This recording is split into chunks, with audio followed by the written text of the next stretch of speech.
సమ్మర్లో రోజుకి ఎన్ని నీరు తాగాలి? సమ్మర్లో డీహైడ్రేషన్ బారిన పడకుండా ఉండేందుకు తగినన్ని నీరు తాగడం అవసరం. అలా అని మరీ ఎక్కువ నీరు తాగడం కూడా అంత మంచిది కాదంటున్నారు డాక్టర్లు. సాధారణంగా రోజుకు 3-4 లీటర్ల నీటిని తాగితే మంచిదని డాక్టర్లు చెప్తుంటారు. అయితే సమ్మర్లో ఉండే హీట్ కారణంగా మరిన్ని ఎక్కువ నీరు తాగాల్సి ఉంటుందా? అసలు సమ్మర్లో రోజుకి ఎన్ని నీళ్లు తాగాలి? ఈ విషయాలపై డాక్టర్లు ఏమంటున్నారో ఇప్పుడు తెలుసుకుందాం. సమ్మర్లో డీహైడ్రేషన్ బారిన పడకుండా ఉండేందుకు తగినన్ని నీళ్లు తాగడం అవసరం.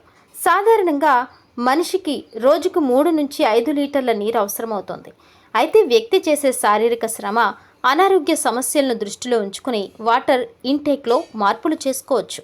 రోజంతా బయట తిరిగే వ్యక్తులు, శారీరక శ్రమ చేసే వ్యక్తులు వారి శ్రమను బట్టి 4-5 లీటర్ల వరకు నీటిని తీసుకోవచ్చు. అలా కాకుండా రోజంతా ఏసీలో కూర్చొని పనిచేసేవారు అన్ని నీరు తాగాల్సిన అవసరం లేదు.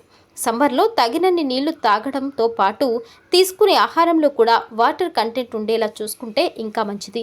కాయగూరలు, పండ్లు, జ్యూస్ల వంటివి ఎక్కువగా తీసుకునేవారు నీళ్లు కాస్త తక్కువ తాగినా ఇబ్బంది ఉండదు. వ్యాయామాలు, శారీరక శ్రమ చేసేవారు, చెమట పట్టేలా పనిచేసేవారు గంటకోసారి నీళ్లు తాగుతూ హైడ్రేటెడ్గా ఉండడం మంచిది. లేదా దాహం వేసినప్పుడు 2 గ్లాసుల నీటిని తీసుకుంటూ ఉండొచ్చు. అలానే రకరకాల అనారోగ్య సమస్యలు ఉన్నవారు డాక్టర్ల సలహా మేరకు నీటి శాతాన్ని నిర్ణయించుకోవాల్సి ఉంటుంది. ఉదాహరణకు యూరిన్ ఇన్ఫెక్షన్లు ఉన్నవారు కాస్త ఎక్కువ నీటిని తీసుకోవాలి. అలానే కిడ్నీ సమస్యలు ఉన్నవారు మరీ ఎక్కువ నీటిని తాగకూడదు. ఇలా తమ ఆరోగ్య పరిస్థితిని దృష్టిలో ఉంచుకొని ఎంత నీరు తాగాలో డాక్టర్ల సలహా తీసుకుంటే మంచిది.